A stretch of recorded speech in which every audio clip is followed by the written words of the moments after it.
Bien, vamos a continuar con el estudio de la mecánica de Lagrange y en esta ocasión quiero trabajar con ustedes, platicar un poco acerca de lo que son las ligaduras, para que también puedan resolver algunos de los problemas que están resolviendo en la tarea.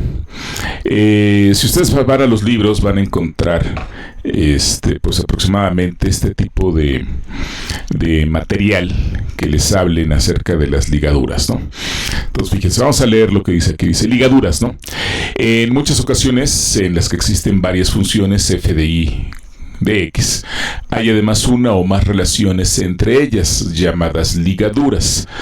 Para ver cómo procede, vamos a desarrollar el procedimiento con solo dos funciones, f1 y f2, y con un funcional que en principio depende de las dos, es decir, un funcional que depende de f1 y f2, suponiendo que existe una relación entre las dos funciones de la forma tal que g de f1, f2 sea igual a 0. Esta expresión que aparece aquí, esta expresión en realidad es justamente la ligadura, ¿sí? Ahora, aquí déjenme hacer un paréntesis antes de seguir leyendo, porque pues creo que podemos entender y podemos comprender un poco más acerca de las ligaduras, más que todo el argot matemático de lo que se presenta en este tipo de materiales.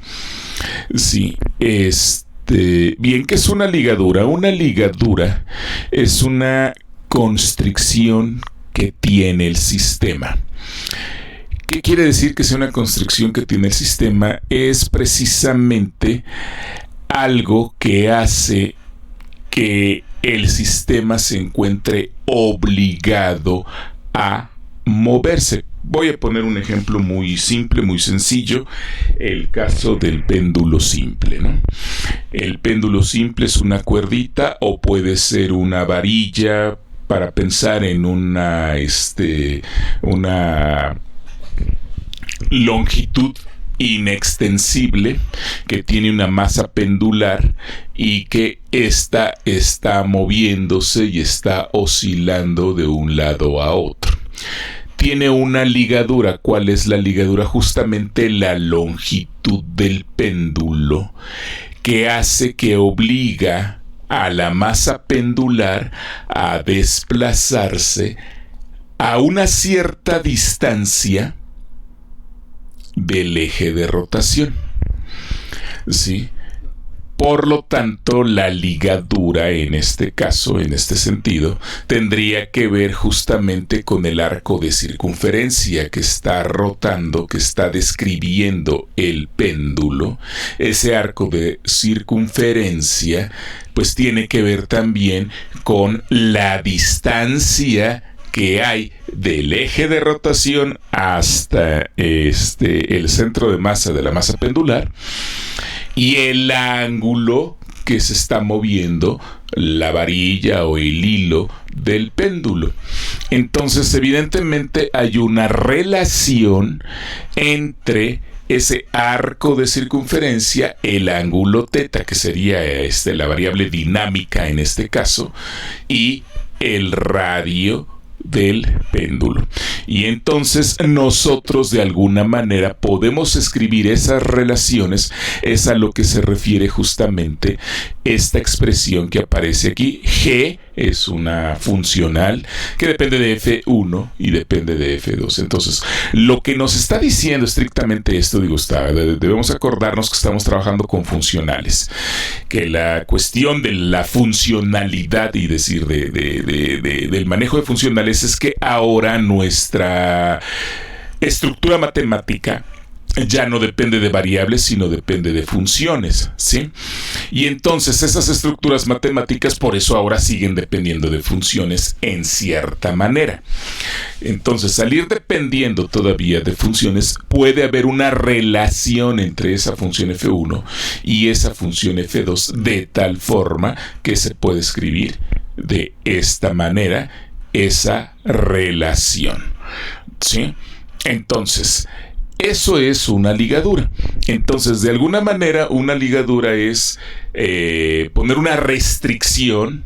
Sí, ese es el caso real. Poner una restricción o imponer una restricción al sistema. Sí. ¿Cuál es la restricción que yo puedo poner en el sistema? Yo quiero que el objeto que se esté desplazando se mueva sobre una superficie completamente horizontal. Ya impuse una restricción. Eso quiere decir que se mueve sobre una superficie equipotencial y está obligado a rodar o a rotar sobre esa superficie. Impongo esa restricción. Al imponer esa restricción estoy imponiendo la ligadura. Y esta es la forma de las ligaduras. Ahora bien, hay una gran variedad de ligaduras. Hay muchas ligaduras que se pueden imponer en el sistema. Y de hecho de aquí es de donde pues surgen un mundo, es un zoológico completo de posibles sistemas, ¿no? Digo, simplemente piensen en ello, ¿no? Yo puedo poner el caso de voy a volver a poner el ejemplo del péndulo. Tengo el péndulo, ahorita ya lo restringí a que solamente la masa pendular se mueva. Pero ¿qué pasa si le pongo un resortito a la longitud del péndulo? Pues entonces el resortito se estira y se afloja, se estira y se afloja. Estoy liberando esa restricción de que solamente se mueva a una cierta distancia de ¿quién? Pero estoy imponiendo una nueva restricción. Y al imponer una nueva restricción, ahora yo le estoy diciendo en función o en base a la constante de elasticidad del resortito que yo le estoy poniendo, hacia dónde va a poder moverse, qué tanto se va a poder comprimir el resortito, qué tanto se va a poder estirar el resortito, de tal manera que conforme el movimiento ondulatorio del péndulo, o más bien oscilatorio del péndulo se esté efectuando, este resortito también se esté moviendo, y entonces estoy imponiendo una nueva restricción, y entonces hay que entender y comprender cómo es esa nueva restricción.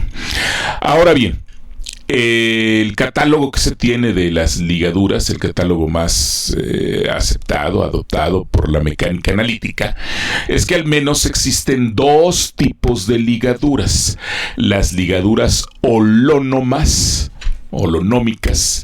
o las ligaduras no holonómicas. ¿Cuáles son las ligaduras holonómicas?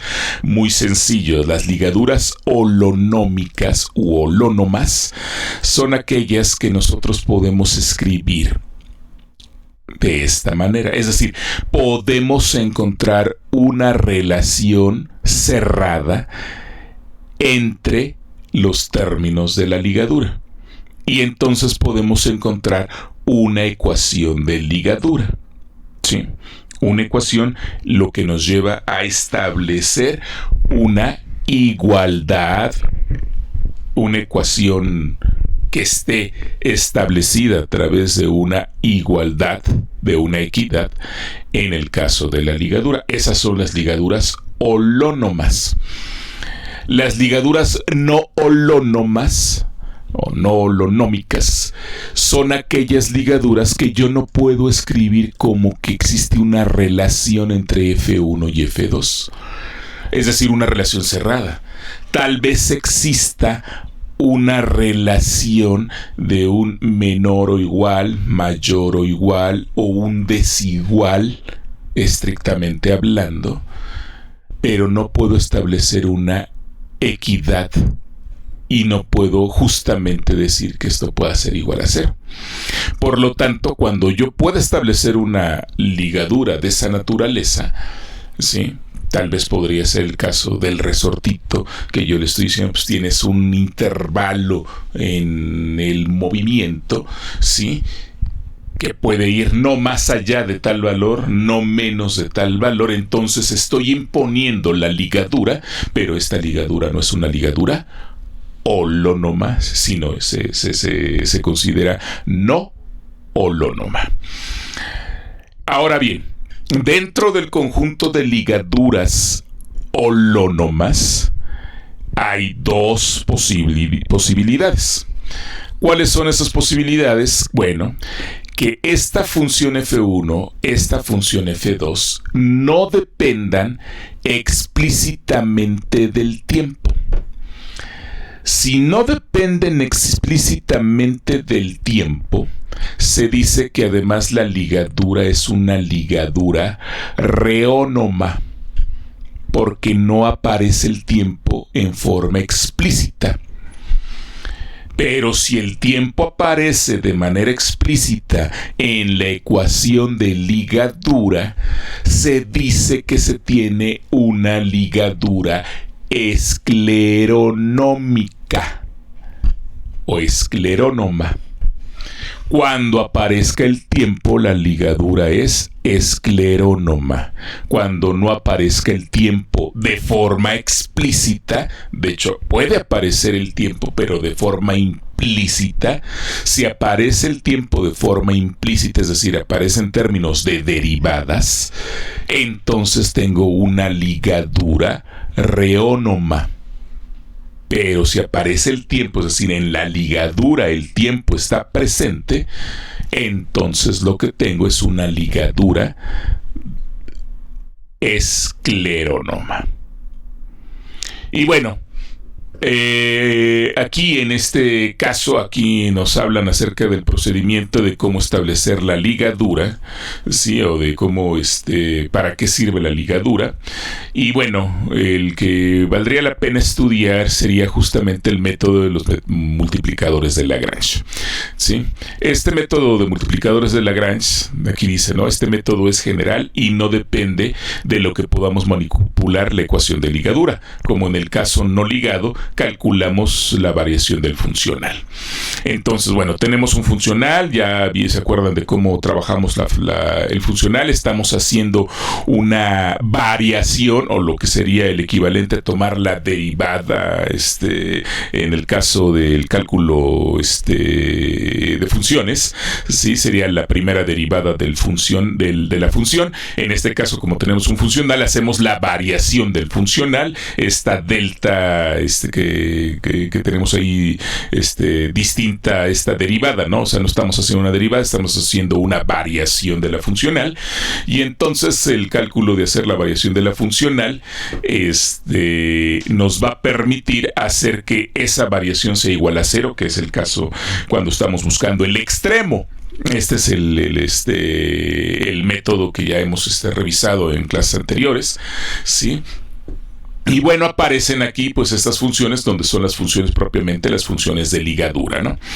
Entonces, bien, les voy a dejar este material también para que por ahí lo revisen. Aquí en el fondo no están haciendo otra cosa más que calcular las variaciones de la función f de 1 y de la función f de 2 en términos, pues evidentemente, de las variaciones que tendríamos que hacer, que son las parciales de g en la derivada total de x y respecto de f1 y respecto de f2 en la derivada total de x, ¿no? Entonces este tema pues ya se revisó anteriormente, ¿no? Y entonces, bueno, se definen ahora las variaciones en F1 y en F2 que puedan estar en términos justamente de esa función de ligadura que es justamente G, o de esa relación, más que función, de esa relación de ligadura que es justamente la G. Y entonces, pues en términos de las mismas variaciones para F1 y F2 se puede construir la variación de G que nos llevaría a esto. Entonces tendríamos la variación del funcional que estamos pidiendo que sea cero porque es un valor extremo en términos de las variaciones de F1 y F2, y la variación también de ¿quién? La variación de la ecuación o de la funcional, más que de la ecuación, de la funcional de ligadura en términos también de las mismas funciones porque depende de ellas, ¿no? Entonces, pues es justamente el caso de lo que se tiene, ¿no? Entonces, de aquí, pues al tener que igualar esto a cero, se puede escribir a la variación de una en términos de la variación de otra, que es justamente lo que se tiene en este término. Y entonces se puede sustituir dicha variación, en este caso se está despejando la variación F2, que es esta que aparece aquí, se puede sustituir y entonces ya se tendría toda la variación del funcional en términos de ¿quién? De un solo variación de una sola de las funciones. Y entonces justo es lo que se hace en esta expresión que se tiene aquí. Simplemente, entonces, vuelvo a recapitular. Se tiene la variación del funcional que se pide que sea 0. Se tiene la variación de la ecuación de ligadura, que también tendría que estar igualada a 0 por esta condición que tenemos nosotros acá, ¿sí? Y entonces, al hacer esa variación, de aquí podemos escribir la variación de una de las funciones en términos de la variación de la otra de las funciones. Se sustituye esta variación y entonces se obtiene justamente esta expresión. Muy bien, pues entonces después, como la variación delta de F1 es completamente arbitraria, entonces pues se puede escribir de la siguiente manera, ¿no? Entonces se tiene justamente este término que aparece aquí multiplicado por este término que es la parcial de G respecto de F1, que es el término de arriba, ¿sí? Como todo esto es 0, y entonces evidentemente como esto no puede ser 0, lo que tendría que ser 0 tendría que ser lo que está dentro de los corchetes. Al ser 0 lo que está dentro de los corchetes, entonces se puede despejar este término, que sería este término que aparece aquí, que es este término que aparece aquí, y este que estaba multiplicando a este término que ya pasó del otro lado como positivo, ahora pasa dividiendo, por eso queda a la menos 1, ¿no? Y entonces este término que estaba está aquí abajo dividiendo, pues por eso se queda también a la menos 1 y va dividiendo a este término que aparece aquí. Entonces, precisamente eso es lo que se está haciendo, ¿no? Entonces, al escribir la ecuación 46, pues entonces precisamente eso nos puede llevar a escribir que este término que aparece aquí y este término que aparece aquí en el fondo son las ecuaciones de Euler. Sí, si ustedes las examinan bien, pues esta es la ecuación de Euler, esta es la ecuación de Euler, pero van multiplicadas por estos coeficientes que están aquí. Y entonces esto lo podemos escribir precisamente como son iguales. Perdón. Se puede escribir como que se tiene este término, que sería la ecuación de Euler, más un coeficiente multiplicado por la parcial de G respecto de F1, y esto tendría que ser 0. Ahora se tiene el segundo coeficiente, es como si pasara este término para acá, ¿sí?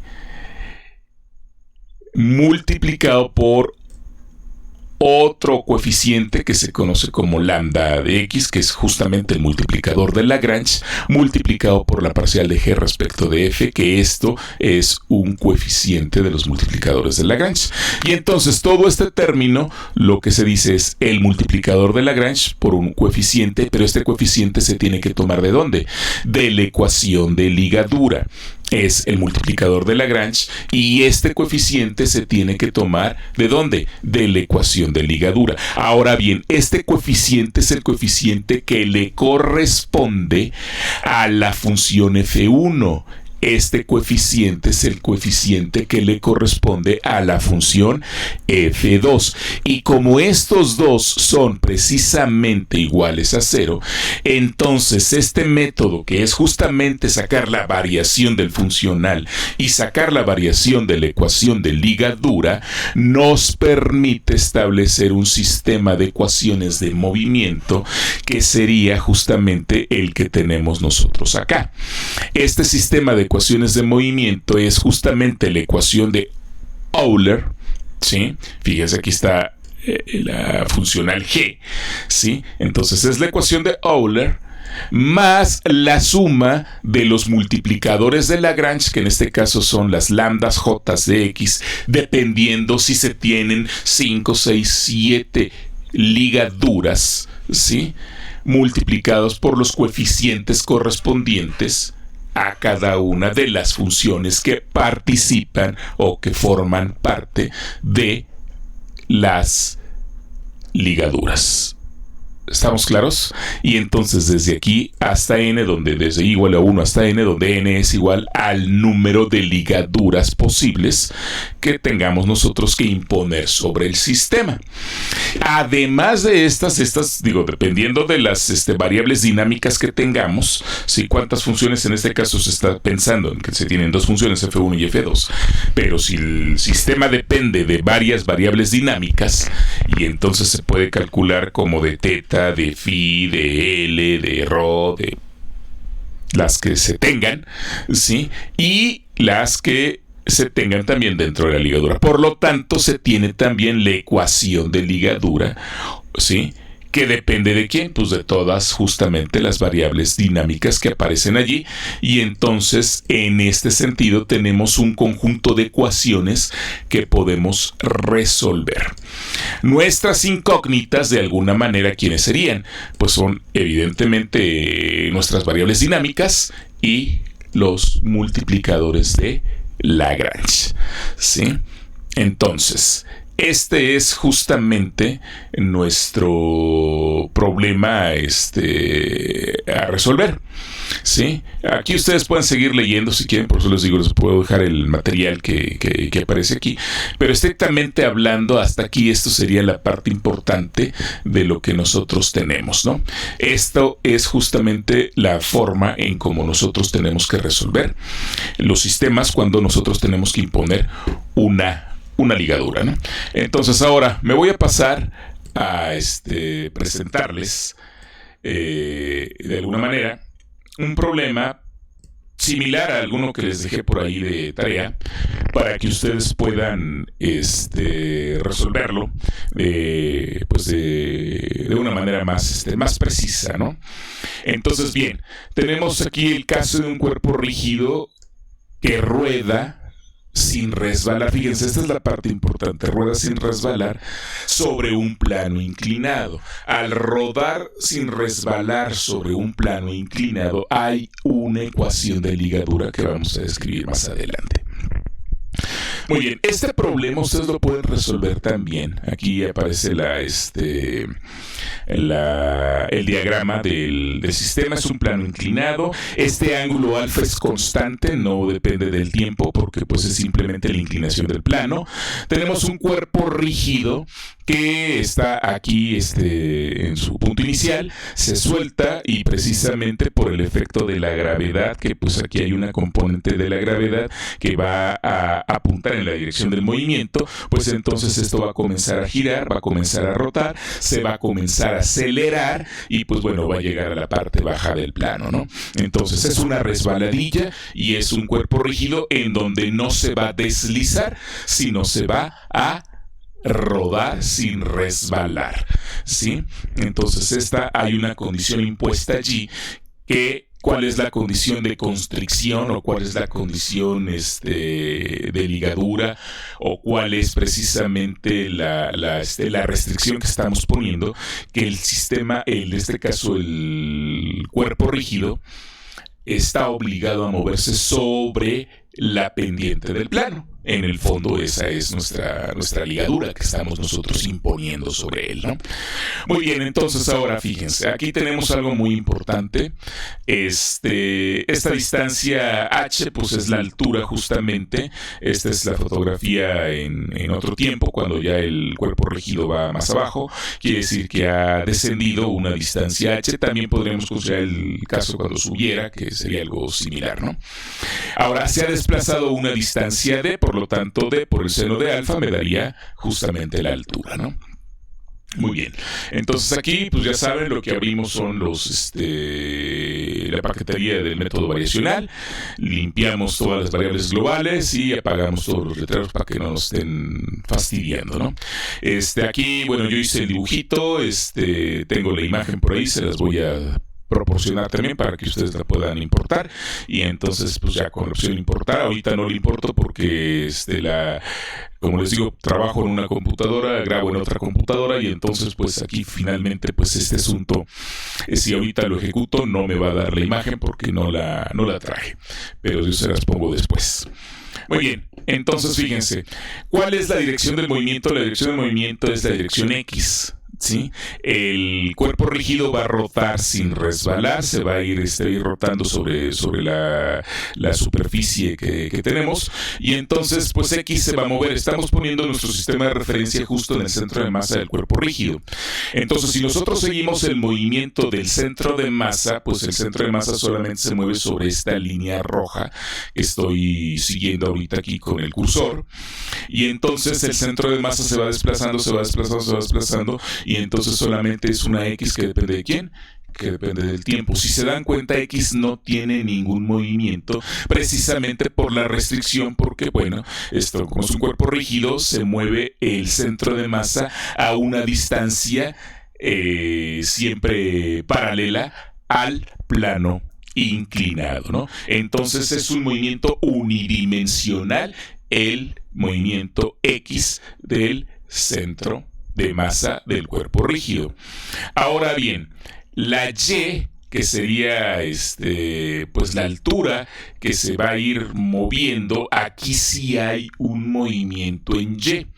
Y entonces la Y, ¿quién es? Pues es justamente la X por el seno de alfa. El seno de alfa es constante. Entonces la altura que va a ir describiendo la ecuación, aquí más bien debería haber puesto el eje Y completamente vertical, pues esta sí es la altura que va describiendo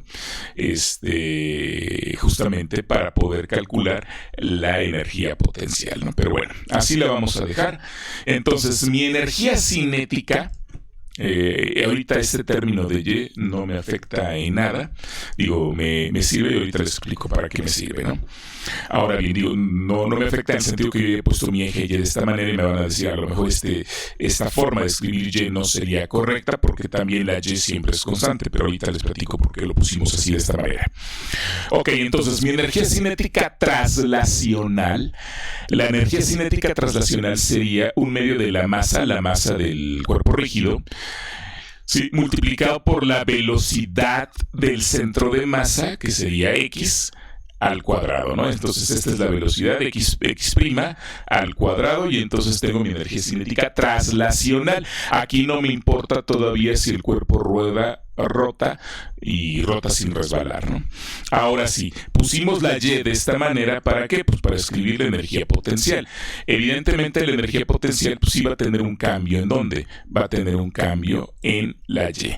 Ahora bien, yo puedo incluso imponer que esta X pueda ser positiva o negativa. Acuérdense que el sistema de referencia es arbitrario, ¿no?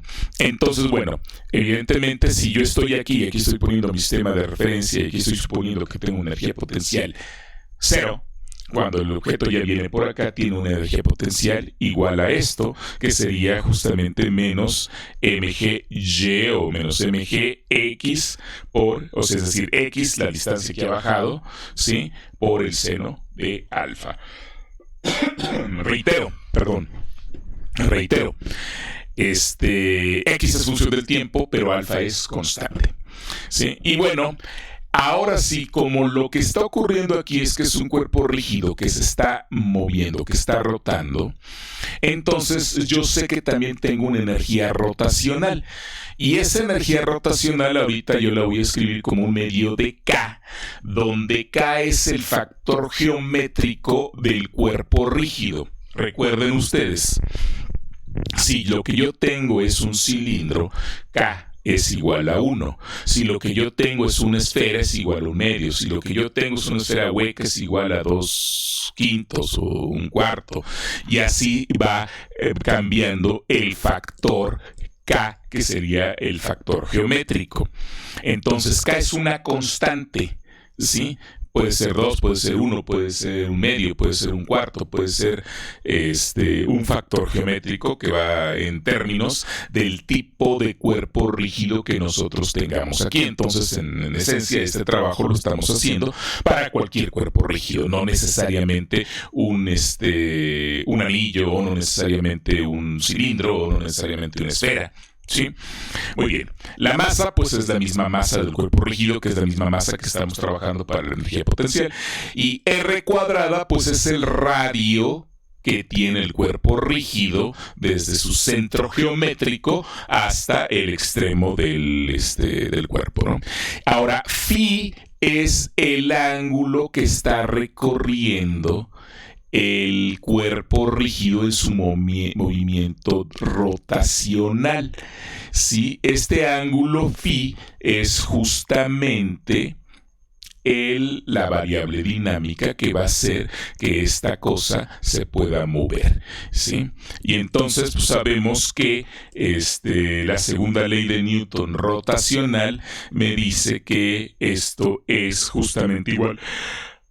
Si yo calculo la integral de la torca punto diferencial de phi, pues me va a dar justamente la energía cinética o el trabajo conservativo de la torca, ¿no? Y entonces esto se traduce en lo que justamente es ¿quién? Es la energía cinética rotacional. Bien, aquí podemos identificar claramente que mis variables dinámicas son X como función del tiempo y evidentemente phi como función del tiempo. No digo y como función del tiempo porque al final de cuentas y como función del tiempo depende de x como función del tiempo. Entonces aquí simplemente se escribió así por la regla de transformación que escribimos aquí, pero mi variable dinámica no es y sino es x, por eso es que lo pusimos de esta manera. Entonces esto nos garantiza que pues la y finalmente el haber puesto el eje y de esta manera es de alguna forma correcto, ¿no? Entonces, ¿cuáles son mis variables dinámicas? X y phi son mis variables dinámicas.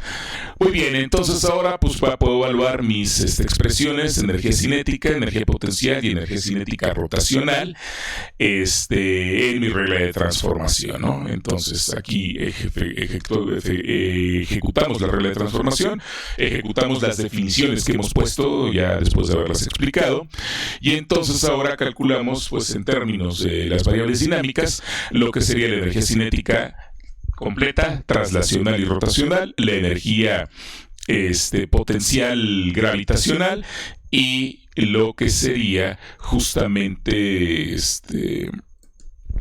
voy a cambiar el signo aquí y lo que sería justamente mi lagrangiano. Y aquí tenemos nuestro lagrangiano, ¿no? Perdón, aquí hice algo que no debería haber hecho. Vamos a ejecutarlo nuevamente. Ahí está. Y ahí tenemos el lagrangiano. Correcto. Entonces ya tenemos todo y pues obviamente lo que tenemos que trabajar es el lagrangiano. Entonces acuérdense, ¿qué sigue después? Pues bueno, tengo dos ecuaciones, una ecuación es para X, otra ecuación es para phi, que son mis ecuaciones de movimiento, mis variables dinámicas. Calculo mi ecuación de movimiento, que sería esta, mi primera ecuación de movimiento. Calculo mi segunda ecuación de movimiento, que sería esta, mi segunda ecuación de movimiento. Este signo que aparece aquí me lo está dando el invocar la ecuación de Euler Equations. Sin embargo, si ustedes observan nuestro lagrangiano, deben darse cuenta que la coordenada phi es una coordenada ignorable, o lo que quiere decir exactamente igual es que es una variable cíclica. Es variable cíclica o variable o coordenada ignorable. ¿Por qué es ignorable? Porque el lagrangiano no depende de phi. Depende de phi punto, pero no depende de phi. Lo cual quiere decir que la parcial del lagrangiano con respecto a phi debe ser 0. Por lo tanto, debe haber un teorema de conservación. En este caso, el teorema de conservación tiene que ser el momento angular del cuerpo rígido al ir rotando. Ese momento angular se debe de conservar. Sin embargo, cuando yo calculo la derivada de phi punto con respecto, bueno, más bien la derivada del lagrangiano con respecto a phi punto, entonces es el término de phi punto, este 2 me va a cancelar este 2 que aparece aquí y me debe quedar este término. Ahora, luego calculo la derivada total con respecto al tiempo y entonces por eso me queda mr cuadrada, que está aquí, m, que ya me quedó acá, R cuadrada que está aquí, el factor geométrico K, la segunda derivada en el tiempo de phi, pero me está poniendo este signo menos porque Euler-Lagrange tiene los signos contrarios en el caso de matemática, ¿sí? Es decir, tiene menos la derivada total de la parcial de L con respecto al tiempo, menos, más bien más, la parcial de L con respecto a Q igual a 0. Pero bueno, eso no es problema porque como lo tengo igualado a 0, pues este signo lo puedo pasar del otro lado y me queda exactamente igual a 0, ¿no? Entonces este término de alguna manera es positivo. Hago la aclaración para lo que vamos a hacer más adelante. Muy bien, entonces bueno, pues aquí yo puedo escribir este asunto y aquí yo ya tengo mi ecuación de movimiento. Desde aquí se ve que pues esto es muy simple, es muy sencillo. Tengo una ecuación de movimiento en donde yo puedo resolver esta ecuación de movimiento. Fíjense que esta ecuación pues depende, G es constante, M es constante, alfa es constante, entonces pues esta es completamente integrable. La puedo integrar sin mayor problema. Esta de aquí, pues es justamente lo que les decía. En realidad no debería de haber realizado esa segunda derivada. Lo que debo de hacer es saber que, pues, este término que aparece aquí es constante y es exactamente igual al momento angular del cuerpo rígido. Y aquí, desde aquí yo ya puedo saber cuánto vale el momento angular, pero no nos vamos por ese camino, ¿no? Muy bien, entonces si yo calculo las ecuaciones, pues ahí están. Y pues bueno, esta no me sirve de nada. Me está diciendo que la segunda derivada de phi es igual a 0. Y entonces eso quiere decir que phi punto es una constante. Muy bien, entonces es aquí donde justamente decidimos introducir los multiplicadores de Lagrange. Y entonces, bien, vamos a trabajar con los multiplicadores de Lagrange y vamos precisamente a platicar acerca de este tipo de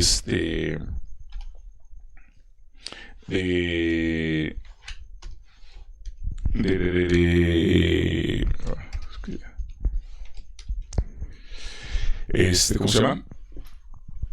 De ligaduras, ¿no? Muy bien, entonces dice, introducimos un multiplicador de Lagrange lambda, para lo cual tenemos la siguiente expresión. ¿Cuáles eran? Yo les dije desde un principio.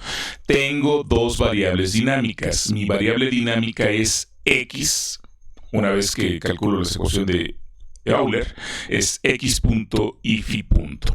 Y entonces tengo que tener un multiplicador de Lagrange por un coeficiente que va en términos de ¿quién? De x punto, más un segundo coeficiente que va en términos de phi, de mi segunda variable, y va phi punto, y esto es exactamente igual a ¿quién?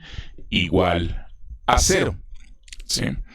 Bien, ahora, debido a que tenemos una ligadura impuesta, la cual es la siguiente. ¿Cuál es mi ligadura? Mi ligadura me dice que r por la derivada de phi, ¿sí? ¿Quién es la derivada de phi? Pues es el cambio que tiene el ángulo, es igual, o más bien, menos la derivada de x, que es la otra variable que yo estoy manejando. Esto es igual a 0. Esta es mi ligadura porque la puedo escribir en términos de una relación en donde en esa relación yo puedo poner exactamente un ¿qué? Un igual.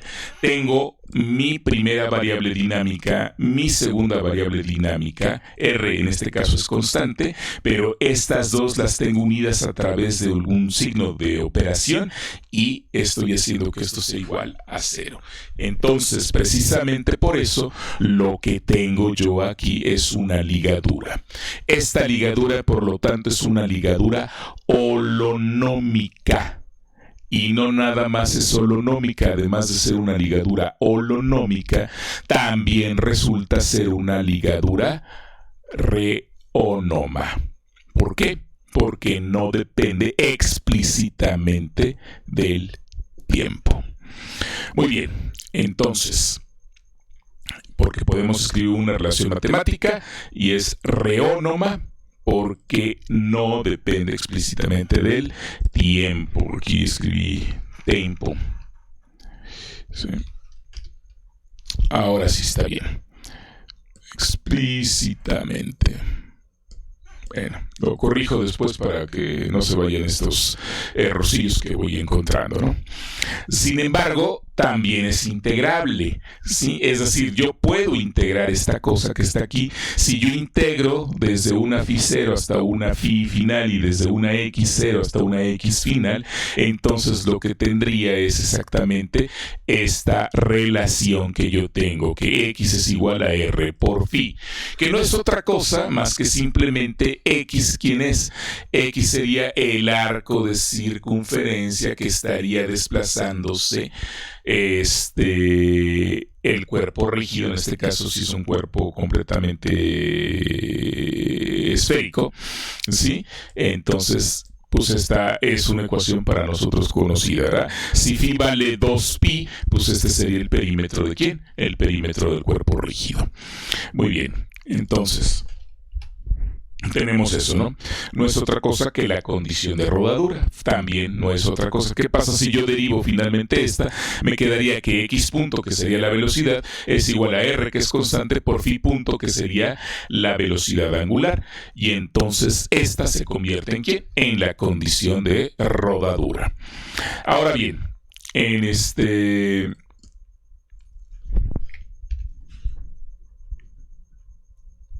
en función, aquí dice en función, ¿no? En función de la ecuación de ligadura podemos encontrar los coeficientes. Ahora vamos a ver nuestra ecuación de ligadura, que es esta. Y entonces yo veo que de acuerdo, fíjense, aquí yo tengo mis derivadas. Si yo derivo con respecto al tiempo toda esta expresión, retomaría esta de acá. Por lo tanto, quiere decir que el coeficiente que acompaña a la phi punto, ¿quién es? Es r.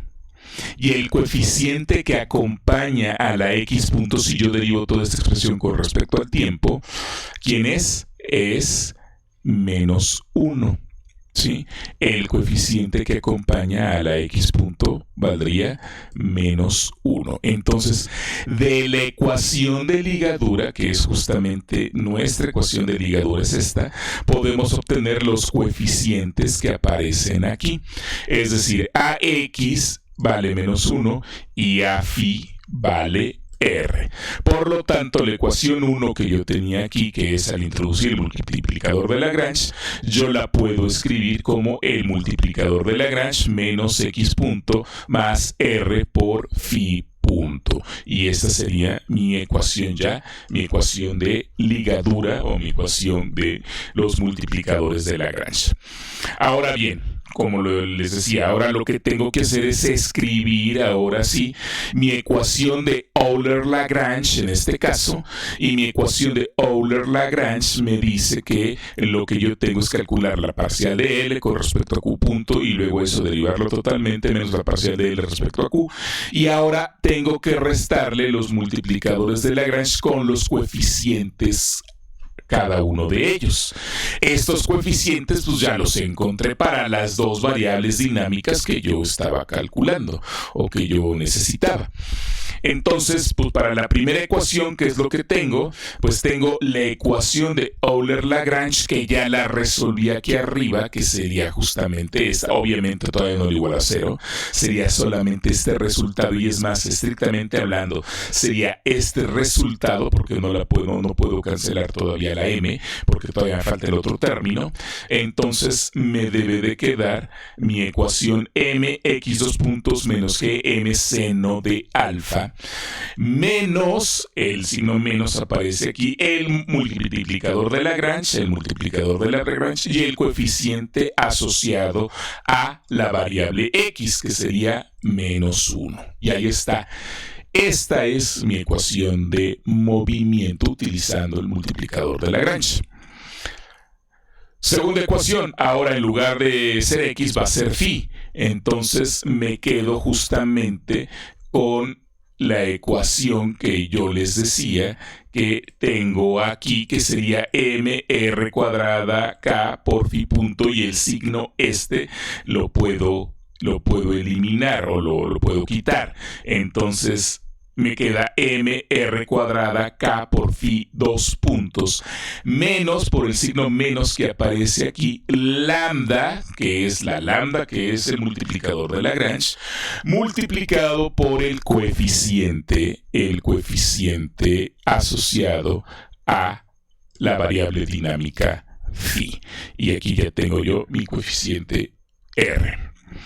Entonces tengo mi primera ecuación, tengo mi segunda ecuación y tengo mi ecuación de ligadura, que por cierto pues es esta de acá, o esta de acá, o esta derivada con respecto al tiempo. Entonces tengo tres ecuaciones de movimiento: esta ecuación y esta ecuación.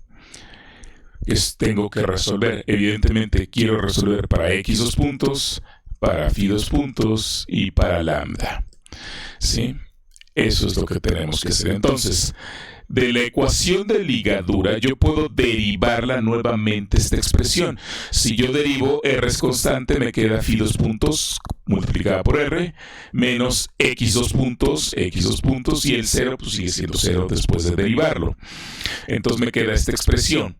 Ahora, una vez detenida así, puedo despejar una en términos de la otra y me doy cuenta que x 2 puntos igual a r por phi 2 puntos. Por lo tanto, yo puedo sustituir r, esta r que aparece aquí, y este phi 2 puntos lo puedo sustituir por x. Esta r y esta phi 2 puntos la sustituyo por x, y entonces ya puedo yo escribir a lambda en términos de ¿quién? En términos de x. Y entonces encuentro un resultado para lambda, ¿sí? ¿En términos de quién? En términos de la aceleración, ¿sí? Entonces tenemos esto. Aquí yo les voy a dejar una tarea interesante que ustedes deben hacer. Pueden resolver este mismo problema, exactamente el mismo problema, por leyes de Newton.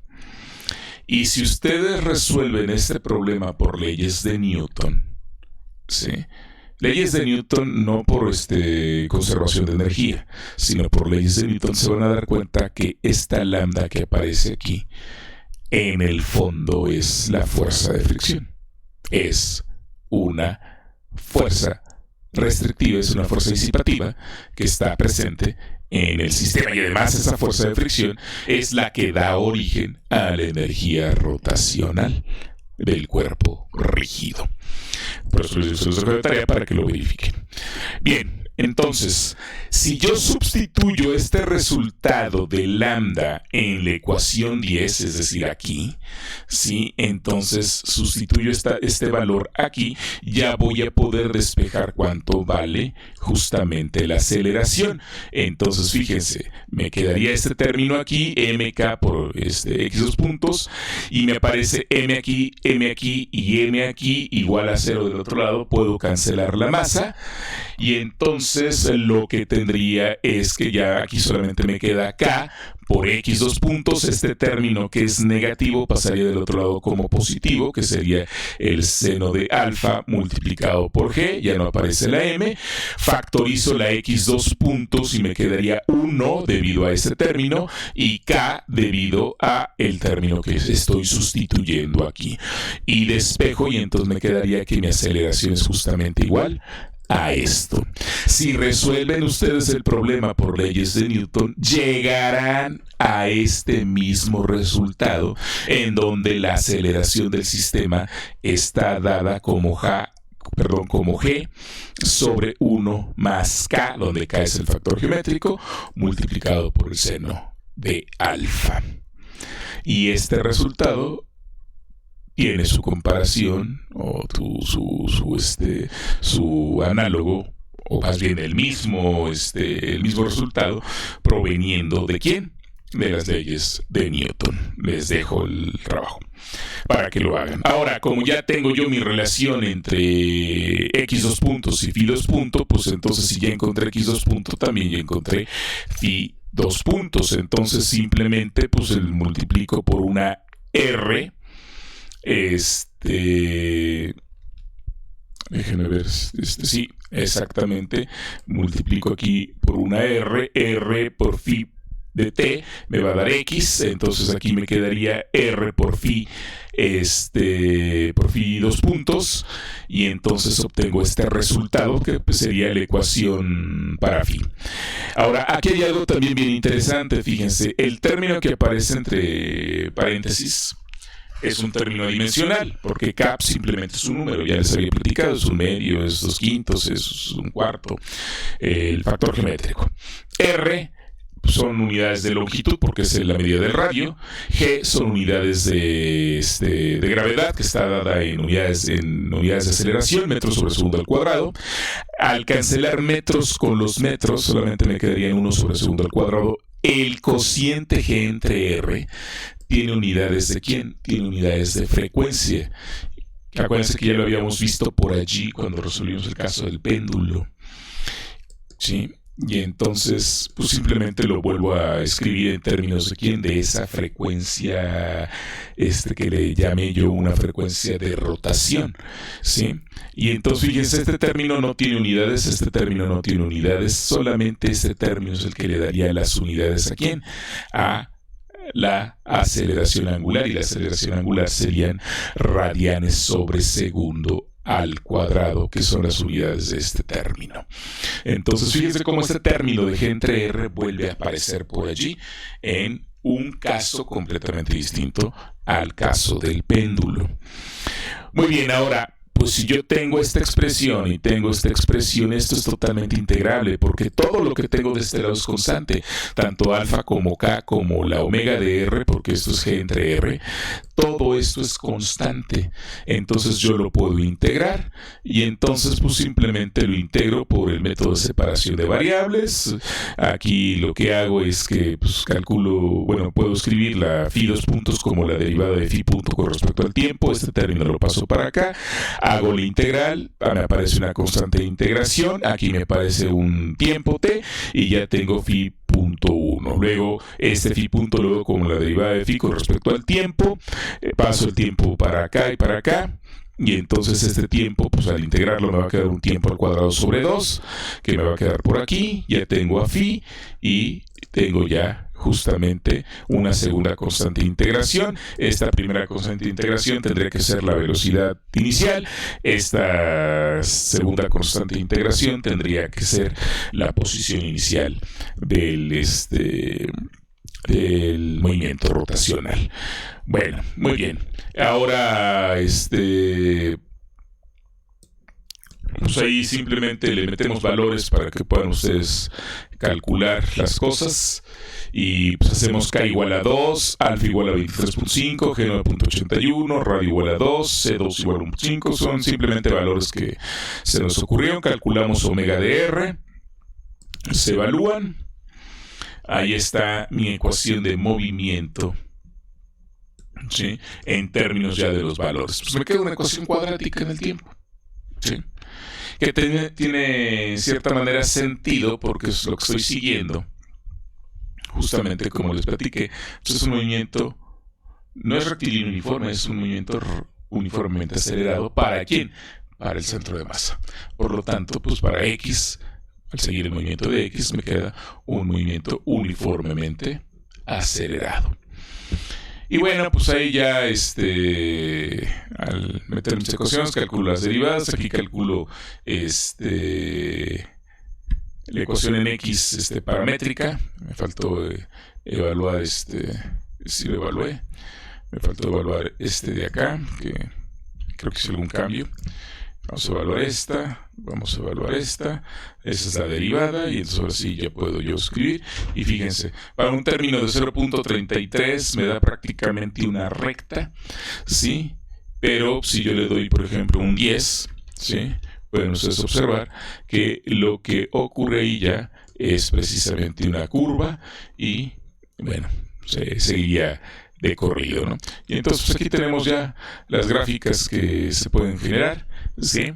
Pues deben de tener algún sentido físico, hay que buscarles y hay que encontrarlo por allí. Y pues bueno, de esta manera se resuelve precisamente y se encuentra la solución para phi. Si se tiene la solución para phi, se tiene la solución para ¿quién? La solución para R. Y entonces ahí está la forma de resolver justamente este problema, que ya no fue exactamente igual que toda la bola de problemas que les estuve trabajando y que les estuve dejando allí, incluso con las animaciones. Bien, pues espero que con esto ustedes puedan continuar adelante con su tarea, les haya quedado claro el asunto de las restricciones, de las ligaduras y de los multiplicadores de Lagrange, y cómo aplicar la ecuación de movimiento cuando se tienen ligaduras holónomas. Y pues espero que haya sido de su agrado esta entrega. Pues nos estamos viendo en la próxima. Chao.